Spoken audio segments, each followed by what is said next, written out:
So I've set up my tripod, aiming it at the night sky, and just like previous year with the S22 Ultra, we're checking out the moonshot capability on this year's device. It looks like there isn't much improvement over the last year's S22 Ultra, as far as photographing the moon goes, of course. It's still a very cool feature though.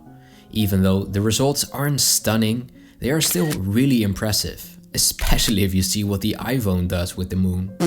What I'm curious about is the fact that when you try to video the same thing, it won't give you the same result. That's probably because it doesn't use the same lens for video, but curious nonetheless.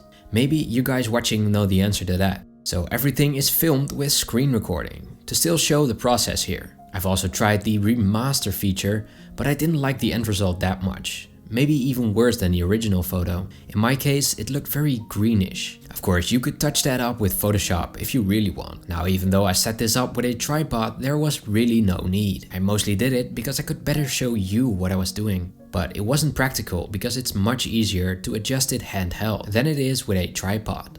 It stutters around and never really pinpoints the exact area where I wanted it to be. So for all of you without tripod, you can easily do it too. The end result is cool, and the feature is very fun to play around with.